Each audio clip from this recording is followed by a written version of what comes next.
Guys मैं ये point clear करना चाहती हूँ कि Dubai is not a country, UAE is a country. तो आई एम श्योर आप में से काफ़ी लोग जानते होंगे।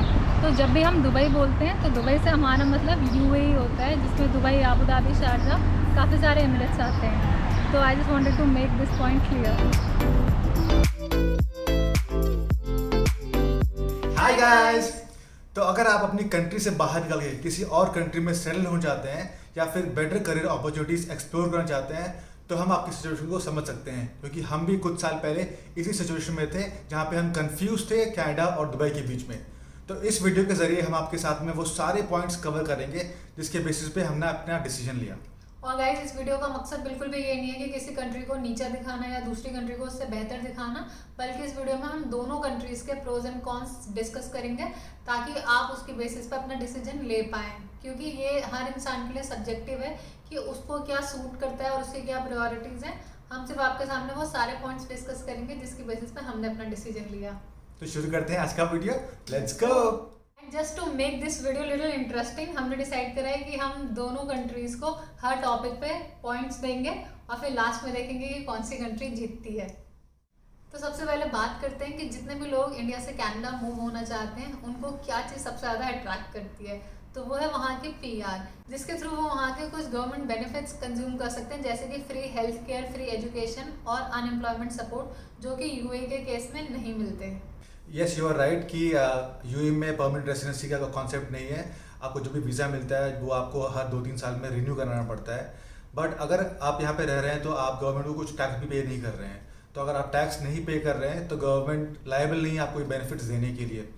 ऑन द कंट्री, अगर आप टैक्स पे नहीं करें तो वो सारा पैसा आप कहीं सेव कर रहे हैं। तो जो पैसा आप सेव कर रहे हैं उसी पैसे के थ्रू आप ये सारी फैसिलिटीज़ खुद ही अवेल कर सकते हैं। आप गवर्नमेंट पे डिपेंडेंट नहीं है।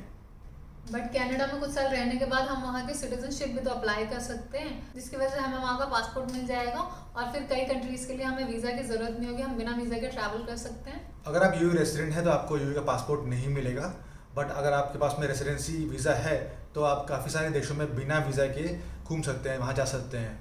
और हैविंग सेड दैट, अगर आपको काफ़ी सारे दूसरे देशों में घूमना है जहाँ पर आपको वीज़ा के लिए पे करना पड़ेगा तो कोई प्रॉब्लम की बात नहीं है, क्योंकि आप घर बैठे बैठे वीज़ा के लिए अप्लाई कर सकते हैं और आपके घर में 4-5 दिन में वीज़ा आ जाएगा, जैसे हम करते हैं। तो इसलिए passport is just a piece of paper for us और it's not making a big difference in our life. तो इस टॉपिक पे मिलता है कनाडा को 5 आउट ऑफ 5 और यूएई को मिलता है 1 पॉइंट। तो अब बात करते हैं उस पॉइंट के बारे में जिसने हमें सबसे ज़्यादा अट्रैक्ट किया यूएई मूव होने के लिए, और वो है यहाँ की टैक्स फ्री इनकम। और सिर्फ इंडिया और पाकिस्तान से ही नहीं, यहाँ पर दुनिया भर की सारी कंट्रीज से, Australia, Canada, US, UK, Europe, सभी लोग यहाँ के टैक्स फ्री इनकम के लिए आके सेटल होते हैं, बिकॉज उसकी वजह से यहाँ पर आप इतना ज़्यादा पैसा अर्न कर पाते हो कि आप यहाँ पर एक बहुत ही कंफर्टेबल और लग्जरियस लाइफ इंजॉय कर पाते हो, जो कि और किसी भी दूसरी कंट्री में पॉसिबल नहीं है।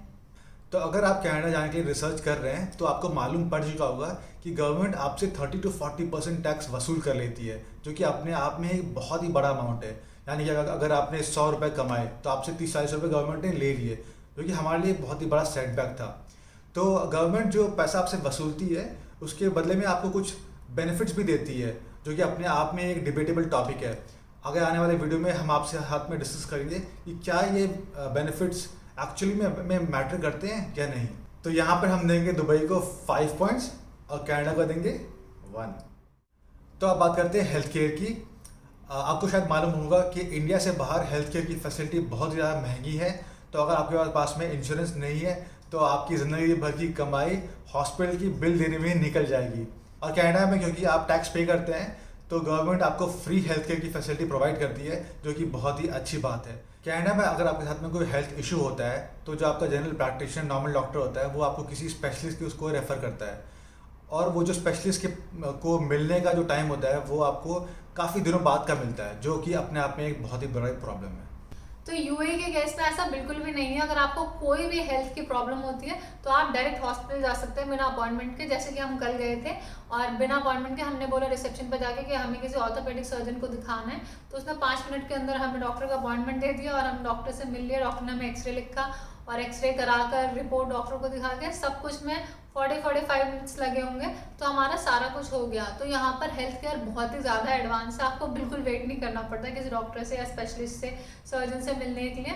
बट हैविंग सेड दैट, यहाँ पर गवर्नमेंट की तरफ से कोई फ्री हेल्थ केयर नहीं है, बट यहाँ पर गवर्नमेंट की तरफ से ये रूल है कि हर कंपनी को, हर एम्प्लॉयर को अपने एम्प्लॉयज़ को फ्री हेल्थ इंश्योरेंस प्रोवाइड कराना पड़ेगा। तो हम सबके पास इंश्योरेंस कार्ड होता है, तो जब भी यहाँ पर हम किसी डॉक्टर को विजिट करते हैं तो हमें उसका 10% या मैक्सिमम 50 दिरहम देने पड़ते हैं। जैसे डॉक्टर की कंसल्टेशन अगर 200, 300, 500 दिरहम है तो आपको 20, 30 या 50 दिरहम ही देने पड़ेंगे। And same is for medicine, तो अगर आपकी 50 दिरहम की मेडिसिन आई है तो आपको सिर्फ 5 दिरहम देने पड़ेंगे, which is the best thing. तो अब बात करते हैं एजुकेशन की, और ये टॉपिक बहुत ही इंपॉर्टेंट है उन लोगों के लिए जिनके बच्चे हैं। तो जैसे कि हेल्थ केयर बहुत ही महंगा है, वैसे ही एजुकेशन भी बहुत ही ज़्यादा महंगा है फॉरेन कंट्रीज़ में। तो अगर आप अपने बच्चों को किसी प्राइवेट स्कूल में डालते हैं तो आपको शायद उसको पढ़ाने के लिए लोन भी लेना पड़ सकता है। तो कनाडा की गवर्नमेंट अपने लोगों को फ्री एजुकेशन प्रोवाइड करती है, जो कि एक बहुत ही अच्छी बात है।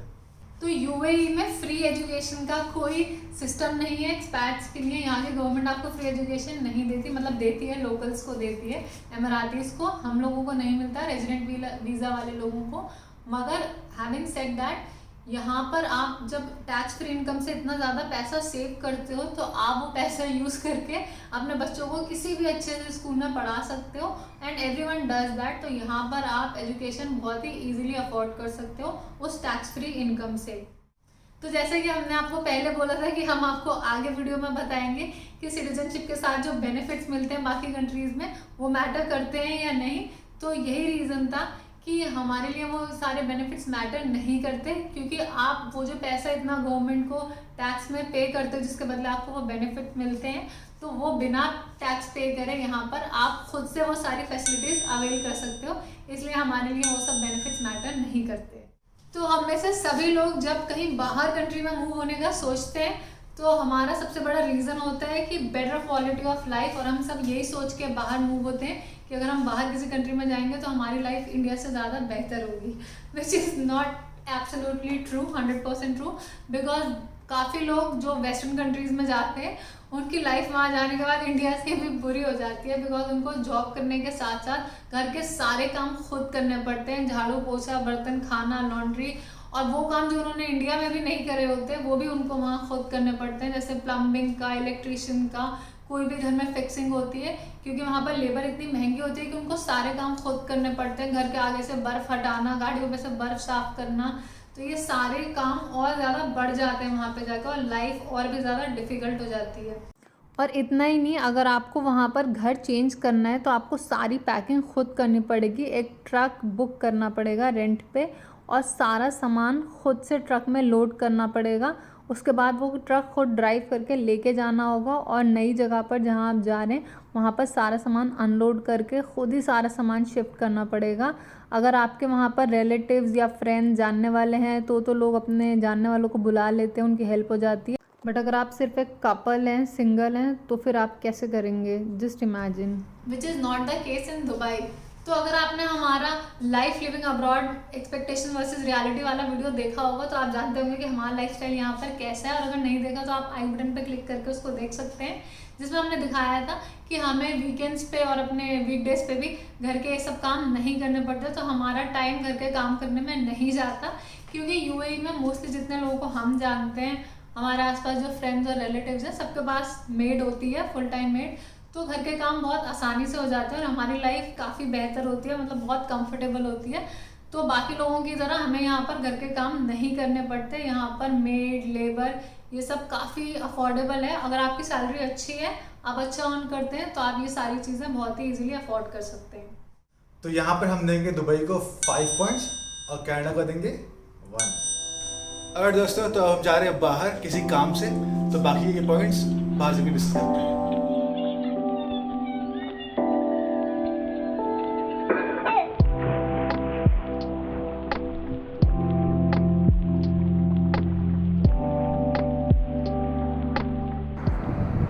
ऑलराइट गाइस, तो अब डिस्कस करते हैं next point which is very controversial, and that is. और गाइस, तो हमें बहुत भूख लगी थी और तो अब हम कुछ खाने के लिए आए हैं, और आज की वीडियो में हमने काफ़ी सारे पॉइंट्स कवर कर दिए हैं, बट फिर भी काफ़ी सारे पॉइंट्स बचे हैं जो कि हम नेक्स्ट वीडियो में कवर करेंगे, वरना वीडियो बहुत लंबा हो जाएगा। तो अब मिलेंगे आपसे अगले वीडियो में। Until then take care, Bye. Bye.